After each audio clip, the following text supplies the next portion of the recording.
Fabio Bartolotta, an individual with strong family ties to defendants convicted in connection with the Pizza Connection narcotics distribution case of the 1980s.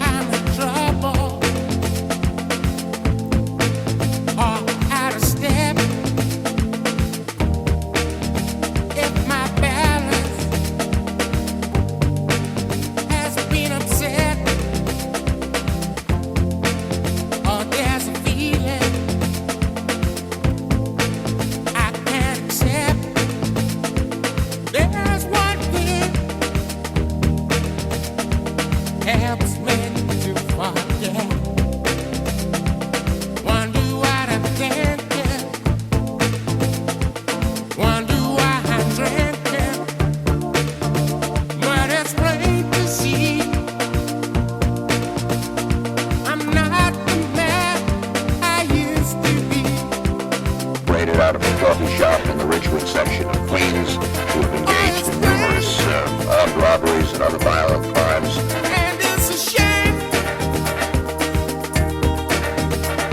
I'm not the man I used to be.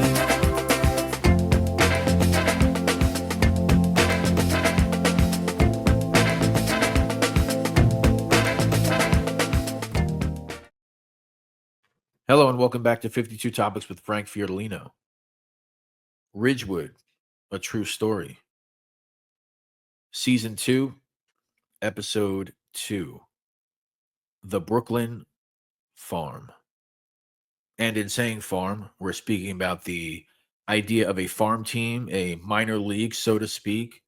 In a sports sense, of course, the farm team is the minor league team, right? The guys that are putting in work at a lower level, hoping to maybe make it to the big show one day, right?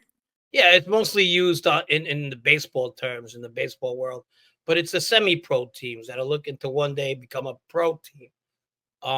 You have that in soccer. You have it in every sport, especially sports where there's a lot of money involved. The players get scouted, and they get scouted eventually.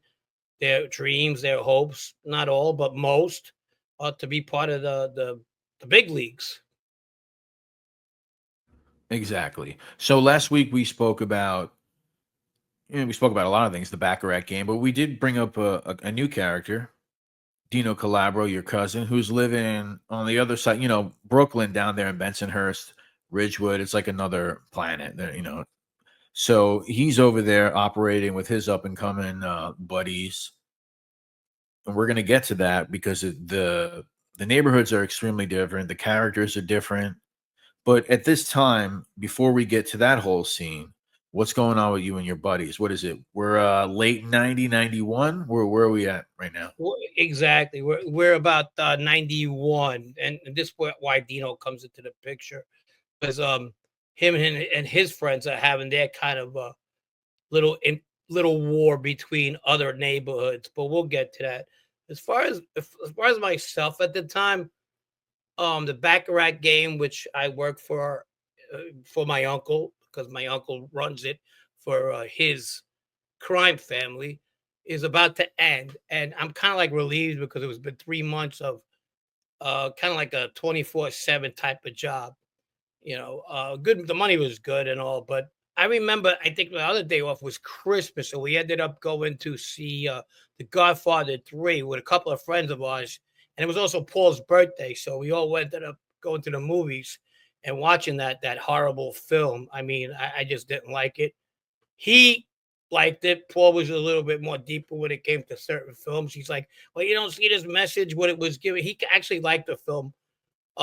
He was like that, Paul. He would ask questions about Heat, or sometimes he'd be like, didn't you get the message at the end? What was the real relationship between Pacino and De Niro? And I'm like, I don't know. But he would go deep into that sort of stuff. But the movie for me that made it around that time was, I remember seeing Goodfellas. I probably had seen it right about the time it came out, and that was in August, September, or maybe October of 90. And that film, I remember going to the Forest Hills, the Austin movie theater on Austin Street. I think it was the Continental.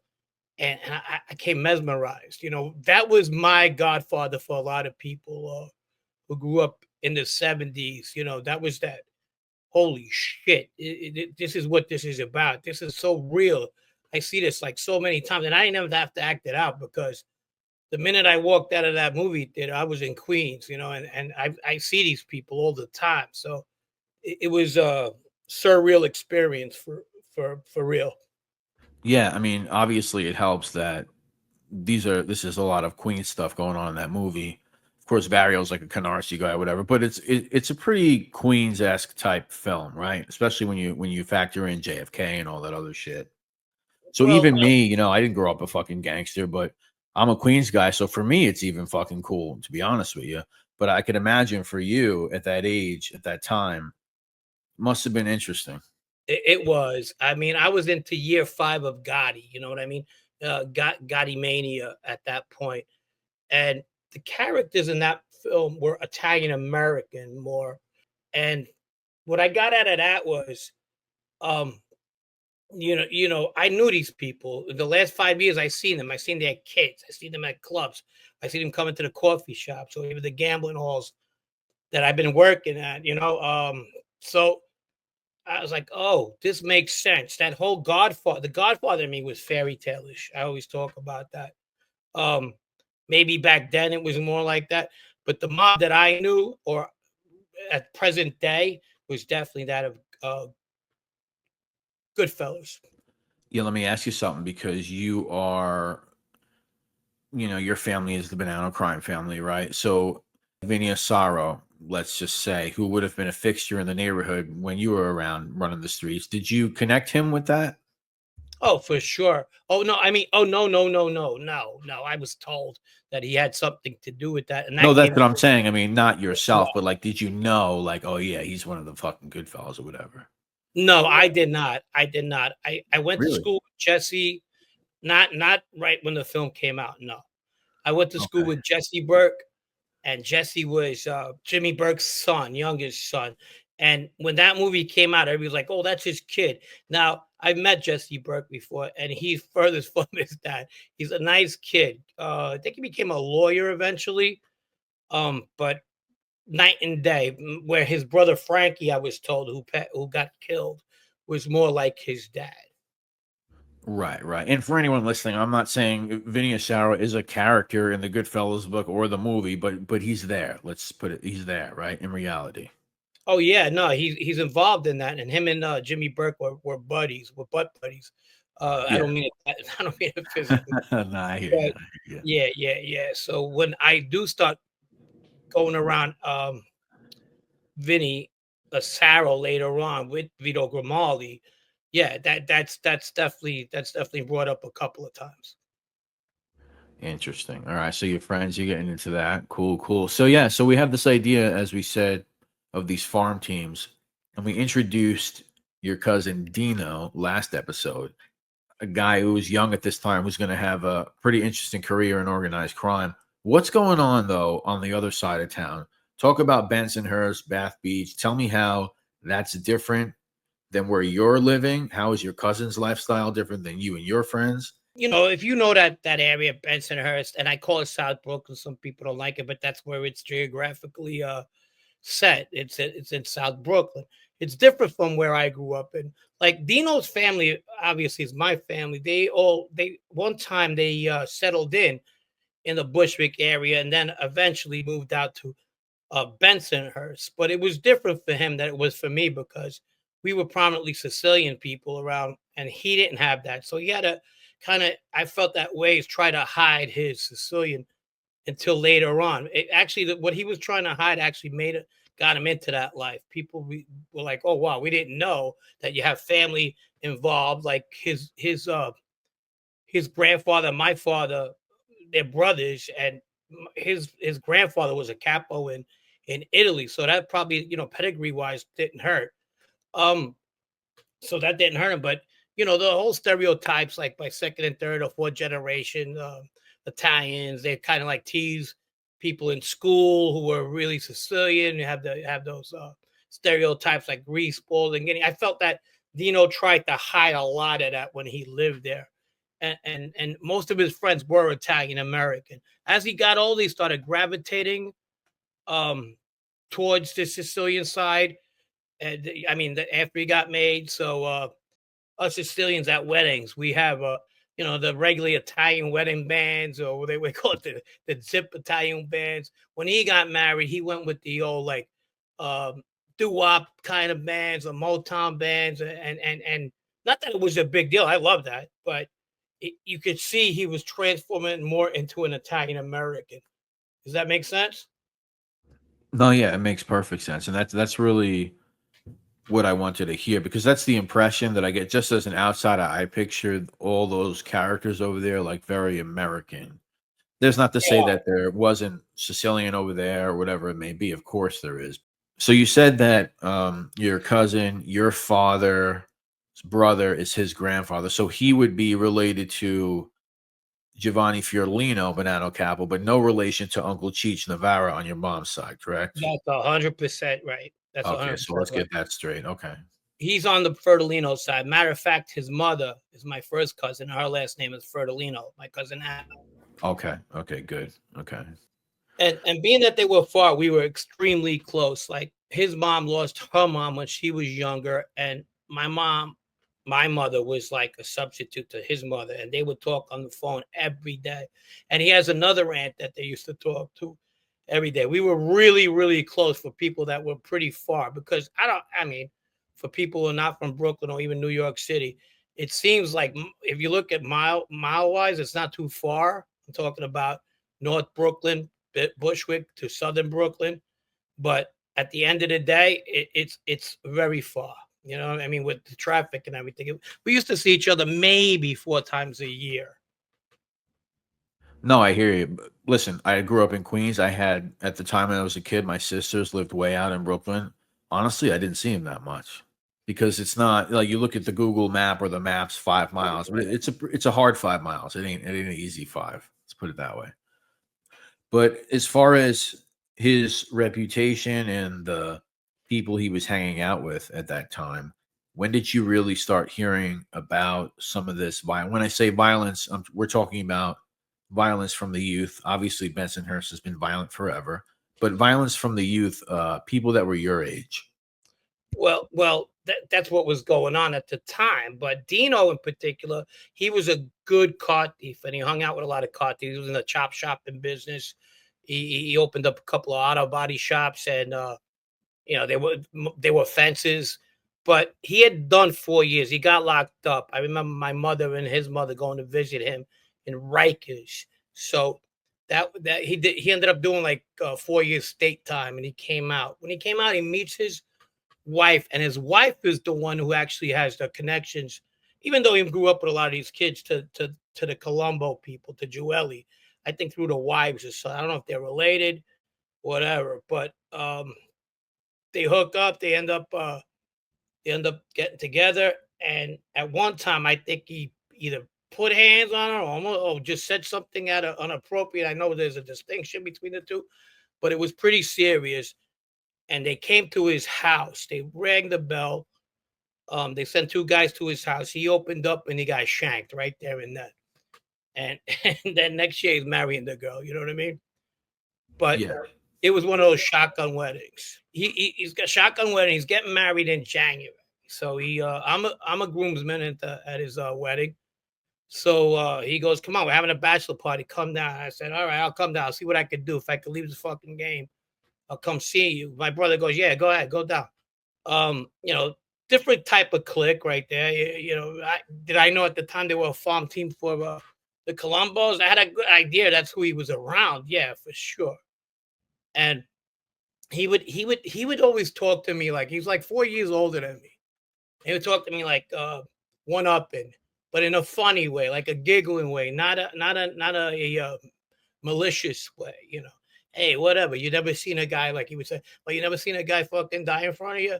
I know, we just kid around, or something like, this is my friend. His dad's involved. He's like my uncle. I said, it's like his dad is like my uncle, and he would say, "Well, is he a skipper?" And he used American words for cat. You understand what I'm saying? No, different Like lingo. he had Different. something going, but you could tell between his friends, he was definitely the not that the shot caller, if you will, but in a really a more money way than a more violent way, which is different because he has a lot of violence. At the end of the day, he has 8 bodies. But he wasn't loud. Is that a you know what I mean? Yeah, I He get it. wasn't Silent loud. killer. I get it. Yeah, Yeah. yeah, I guess if that's what you want to. But there was a lot of guys there when we got there. There was little Dino, obviously. Dino's brother, Sebastian Bastiano, we called him. Our family did. There was OJ. There was a little kid, Pinsky. He was a little kid because he was short, smart guy. He had a body shop with Dino.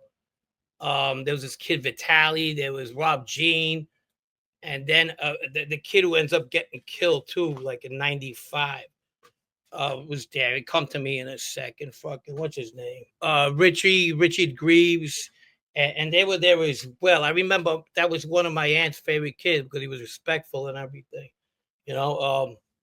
And they were all there. We all had a good time, and we went home. I got my ass kicked at Atlantic City, which is not new. I'm just that guy, you know, fucking not a good gambler at all. So we ended up, and then. I remember 4 months later, like April. Right, so I remember I'm at a Knicks game, and I hear somebody say, "Hey, Frank." I look over, and the Knicks game I was at was actually the one where the Bulls actually win their first championship. This is 91, and they just blow out the Knicks. This before Pat Riley. They beat them 3 games to none. That's the game they swept them. And it's the kid OJ. I go, "Hey, what's up, man? What are you doing?" They're out watching this fucking game. They were getting blown out at that point. I go, "You believe this shit?" Nah, fucking, it's whatever. You know, it's Michael Jordan. You know, at that time, fucking Michael Jordan was just revving up. You know, he was great, but this is right before he wins a championship. And I couldn't believe, like 3 weeks later, OJ's dead, and that was sad because he was one of the nicer guys, Middle Eastern kid. Grew up around the Italian kids. And you know, when you're not Italian and especially Middle Eastern, you're growing up with Italian kids up in Bensonhurst, it could be challenging, but he was like their brother. They loved him a lot. And he ended up getting killed. What was that? Was it a drug thing or? It was actually a fight, and then it escalated into over a girl, I guess. But I'll give you background on it. And this is the background I got from both parties. I got it from guys that hung out with uh, both the Bath Avenue boys and the 20th Avenue, aka Bay Parkway guys. You know, it actually stems up from a shooting at a nightclub with a certain Frankie Chestnut Massara. Let's call him Chestnut, all right, from now on. So Chestnut was at a club called Espionage. He's at this club, and a friend of the 20th Avenue guys, Dino's friends. His name is Arthur. They get into it with Chestnut. Chestnut's feeling a certain kind of way. They end up jumping him, and he goes home. Goes to get one of his cousins, who's another knockaround guy. He hangs out in Kings Highway, a cousin of his. They get together, and they go back to this club. They wait for Arthur to come out. This kid Arthur's coming out, and while Arthur comes out around 4 o'clock, and if you talk to a lot of people in this neighborhood that remember Arthur, actually, what stems from this whole brawl that happens after this whole fucking war between Bath Avenue and the 20th Avenue guys, Arthur was well liked between both of these guys. They had like mutual friends, really, but what they had in common, the Bath Avenue kids had to stick up for Chestnut because he was one of theirs. And the 20th Avenue guys, they just didn't like Chestnut. So when Chestnut gets into it at the club, Espionage, and he comes back, he waits for Arthur to come out. He waits for Arthur. Arthur comes out. Arthur goes to take a leak away from the club. Chestnut spots him. Chestnut gets out, pulls out a gun, and pops him right in the head. Boom, kills Arthur. Jeez, just like that. Wow. Just like that. At the time, people were saying Chestnut, who was a Bath Avenue kid, he was experimenting with different types of drugs at the time. He was getting paranoid for whatever, and he went from like a really, really good kid into a really wacky kid. That's what I get from both sides. Obviously, I was not there, but I'm getting it from good sources. I'm getting it for kids who were involved with the Bad Damn You people, and kids who and also were involved with the 20th Avenue Bay Parkway.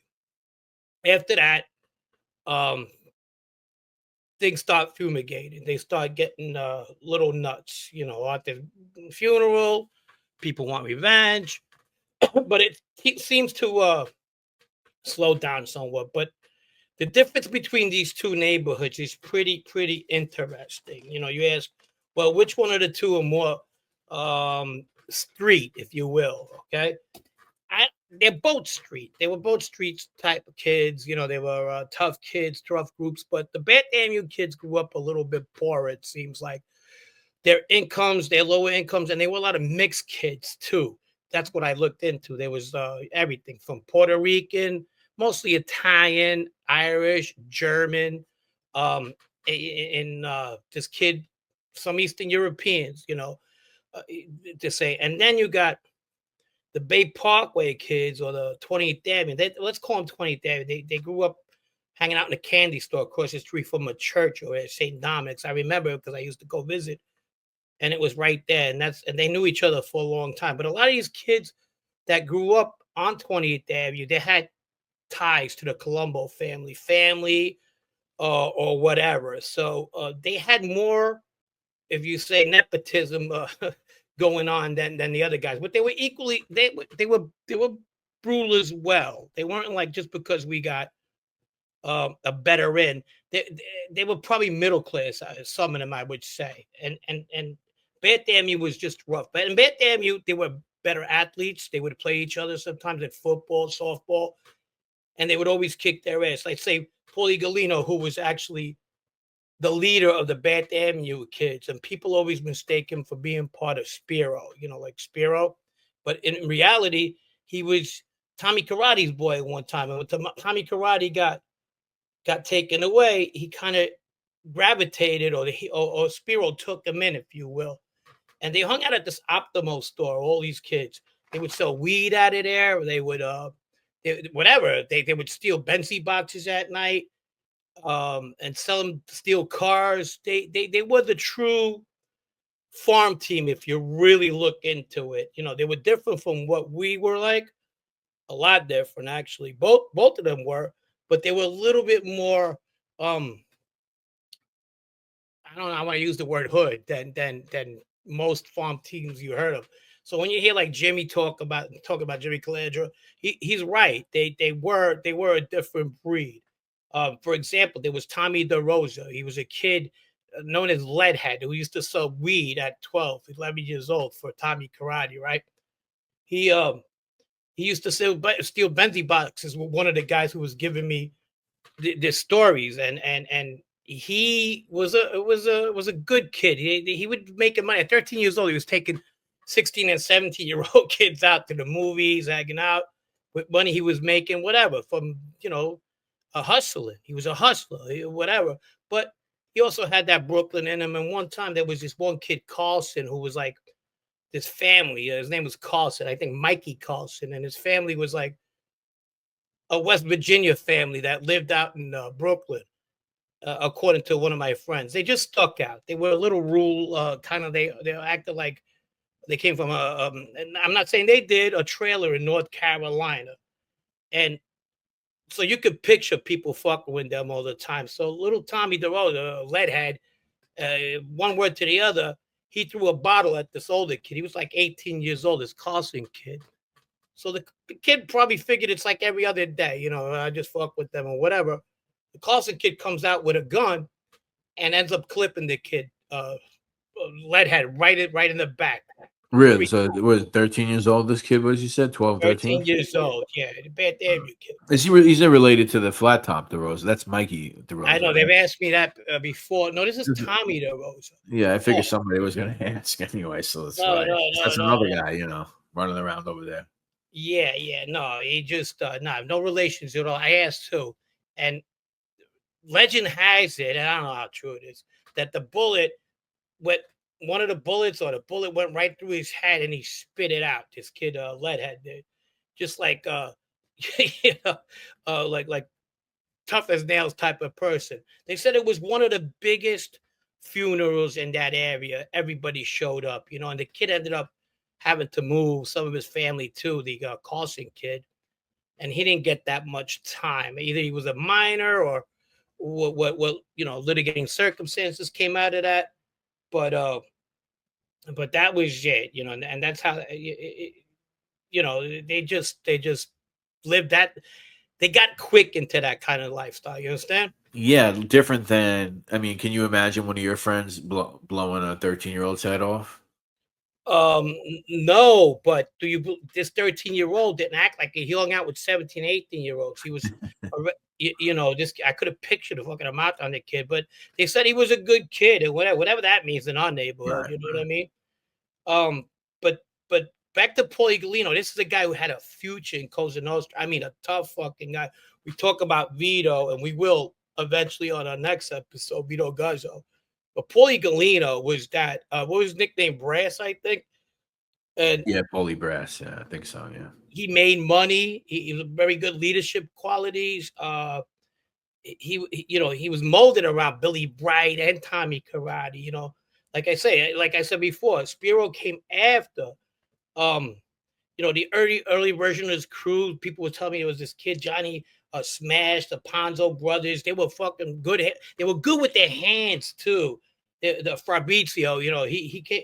The Yamin brothers, they could fight, man. They were just different from like um us for sure. Not that we couldn't fight, but we used getting even a lot differently than they did. You know what I mean? You know who would have been a good fit? And probably Bad Damn You with all those other guys, probably Paul Ragusa and fucking Vito Moore. You know what I mean? Yeah, yeah. I Yeah. mean, they would have been a good fit. And they always had games out there in Bad Damn. They would have Sundays. You would have the guys who were already made play against each other in sports. Even Mikey Scars would show up. He was a good athlete, I heard. A very good athlete. He used to slide all over the place on concrete, whatever. They called him Charlie Hustle, you know. Yeah. But the Arthur thing drew a lot of rumors. People wanted this kid, Chestnut, and Paulie was one of them. Paulie Galino, that is. He didn't want that. He's like, fuck it, they're not gonna get him. He's with us. And the reason for that was because everybody was going to their rabbi, whoever the captains were in their neighborhoods, because there was so many mob guys over there. It's always politics. Politics looked like it was always a thing, but with us, it wasn't in Ridgewood. You know what I mean? Because there wasn't as many people. Look, if you want to talk about the Mecca of I hate using that expression of the mob, it was always Bensonhurst. It was always Brooklyn, Bay Ridge, that area. Dyker Heights. Red Hook. So everybody had someone to go through, and later on, it just doesn't stop.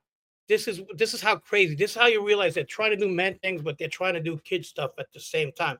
They go to Great Adventure, right? The 20th Avenue kids are there. OJ's there, a couple of his friends, and they run into Chestnut's cousin. So they know it's Chestnut's cousin. He tries to hook up with this girl named Angel, and one word leads to another. They get into it again, and they fuck up Chestnut's cousin. They jump him. The 20th Avenue kids jump Chestnut's cousin in Great Adventure. Chestnut gets a hold of it. He goes, look, there was this girl. It was Angel. She was. I made a pass at her. She didn't like it. She told the 20th Avenue guys. The 20th Avenue guys came back, and they fucked me up. All right. So you think, it's like a week later, and this girl Angel is walking down the block because she apparently had friends in both neighborhoods. So they see her walking, Chestnut and them, and they spot her. They tell her to get into the car. Chestnut gets out. When he gets out, he smacks the shit out of her. Apparently, Whoa. yeah. So this kid is acting like that kid. Apparently, the way he was a great kid growing up, But they said he had this time. This Frankie Chestnut Massara had a like you know that guy Richie, you know, who killed Bobby Lupo from that fucking Steven Seagal. Yeah, He yeah, had, yeah. he had a very rough 3 months. You know, he was acting Yeah. really fucking crazy. Angel goes to OJ. She tells him, "Hey, listen, this is what happened. This fucking guy hit me because you guys jumped his cousin." And she wasn't being, you know, rightfully so. You defend these girls. They're from the neighborhood too. OJ goes looking for them, you know, goes looking for Chestnut. They get 2 Carlos left. They go to 20th Avenue. They see they catch up with with Chestnut.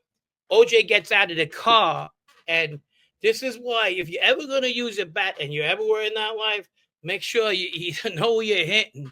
You don't go hitting a guy over the head with a bat who's killed people. It's a bad idea. So OJ clips freaking. He's sitting there with 2 of his friends, Chestnut, a kid named Franco, and another kid, one of the Ponzo brothers, I believe. I was told. So OJ clips him right in the head. A real nice shot too. I mean, he hits him hard. He hits him to kill him, and boom, knocks him out. They thought he was dying. He goes to the hospital, and he's there for about 3 to 4 days. They fucking rung him up pretty good. You know what I mean? Yeah, serious concussion probably. All fucked up. Oh yeah. So you're fucking bad. So he's there in the hospital. His friends go visit him as he's coming out of it. Who did this to you? Who did this to you? Galino, poor Galino's livid. And he tells him it was the kid OJ. Fuck it, he's dead. We're gonna kill him. You know, I don't give a fuck. And when we catch him, we're killing him. And this kid was in somebody to fuck around. When he said he was gonna get you, he'd get you. I'm telling you, you talk about '90s fucking up and comers and guys who were gonna be in that life. Paul Galino was that guy. You know, every neighborhood had one. And every crew had one, but not as lethal as these 2 guys I always mention. Well, one I'm mentioning, one I'm always mentioning is Vito, Guzzo. So back to that, they go looking for OJ. While they're looking for OJ, they see his car parked. As they see his car parked, it's him and Chestnut. It's Paul and Chestnut. They go by, they see the car, and they see that there's somebody else in the car with OJ. As they pass by, they get out. Galino gets out, and Chestnut goes around. As Galino goes out, he starts firing at the car, but he fires at the driver's seat. His main target is OJ. He doesn't care about the other guy. As Chestnut goes around, he takes a shot, and that's little Dino in the car. Dino's cousin. He's his cousin on his mother's side. Dino Saracino, little Dino, who is, I would say, probably his right hand man, Dino's right hand man. He clips him, or he grazes him, but he goes over to the side and finishes OJ off. OJ shot like good 6, 7 times. They leave, they kill OJ, and now it's getting carried away. The 20th Avenue wants revenge. Dino wants revenge. They almost killed his cousin, and he definitely wants revenge for OJ. And this is about the time I found out OJ got killed, you know? Right. So they go into like this plan, the plan to get him. They go to their guy, and at the time, their guy was Tommy Joeli. So according, these are to court records, 302s, whatnot. Obviously, Dino's never spoke to me about one of his murder plans. So that was never spoken between us. But I got this from other people and records.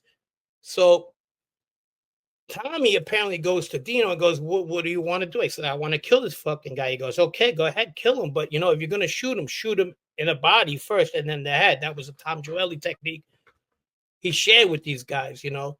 Tommy Joeli being a captain and these guys kind of go to, you know, he was the main guy, the leader of this crew when it came down to doing mob stuff. So they go, yeah, how are we going to get him? So they had to plan a way to get him. They knew he had a girlfriend at the time. And so they put it together. They asked OJ's brother. OJ had a younger brother, a little bit older, but what do you want to do? Do you want to do it yourself? And killing is not for everybody, and people sometimes believe in karma. And I'm glad the kid didn't say yes, because a lot of these guys cooperated. He would have been ended up going to jail. This is OJ's brother. He said, "No, you know what? I'd rather not do anything." And they said, "Okay, all right." And they had the job in motion, and so what they did was they knew where his girlfriend lived, and this has always been a thing. They always thought his girlfriend might have had something to do with, kind of like setting him up. And I'll tell you a story behind that. So this girl, he's going out with this girl, Michelle, let's say, right? That's her name. They go to Michelle's house and they see him coming out. They get tipped off. So they know he's going home. They know Chestnut is going home.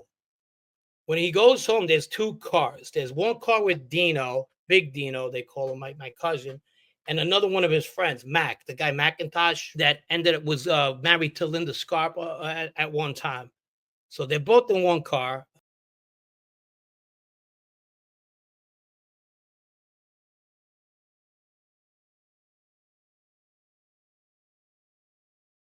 They're in one car. They see Masari get out. He goes into a car and goes home. When he goes home, they see him going into his house rather. He lived in a house. And from far away, through court records, they said there was somebody there waiting for him and hit their highlights, like he's here. They get out and they end up emptying 2 pistols on him. They fucking kill him right on the spot. And they just go away. They leave after they kill him. It's crazy because after he was dead, his mom's screaming and they go, wow, they killed him. They put him in the ambulance. The Paulie Galino kid shows up. I heard this from other people with Jimmy wanting to know, Jimmy Colangelo, what happened and everything. Right. Seen he was dead. And that's what happened. He was dead. They killed him. And that was the end of Chestnut Masara. He had his 3-4 months, and this is the type of kids they were dealing with down there. They were just a different breed, right? They were starting real quick. But tune in the next episode. This is where we touch base with back to Queens. We go back to Queens on the next one. This has been episode 2 of season 2, Ridgewood, A True Story, The Brooklyn Farm. Here they come, yo. Here they come. Here they come, yo. Here they come. Here they come. This or that. This or that. This or that. This or that. This or that. This or that. This or that. This or that. Come on, who's the black sheep? What's the black sheep? Know not who I am or when I'm coming, so you sleep. Wasn't in my realm or wasn't in your sphere. Knew not who I was, but listen here. Dress, D-R-E-S, yes, I guess I can start. If it's alright with you, I'll rip this head joint apart. Back middle to the front, don't front. Want a good time, wanna give you what you want. Can I hear a hey? Get it, yo? You got a hat, it's for the styling is creative. Black sheep of the native can be violated or even decepticated. I got brothers in the jungle, cousins on the quest. Debit, uncles and big Morris, may they rest. Guess which way, what, when, how? Mr. Long Dress, black sheep slam now. Know you heard the others, only to the lovers. Then of course, the choice is yours. You can get with this, or you can get with that. You can get with this, or you can get with that. You can get with this, or you can get with that. I think you get with this, cause this is where it's at. You can get with this, or you can get with that. You can get with this, or you can get with that. You can get with this, or you can get with that. I think you get with this, cause this is kinda fat. Where's the black sheep? Here's the black sheep. Even if we wanted to, the clock cannot be weak. Watch me swing like this. Why should I swing it like that? Because in fact, on me it might not attract. Therefore I ignore, do as I feel inside. I live with me. I've got my back tonight, you know what I'm saying? Yo, black, I'm out.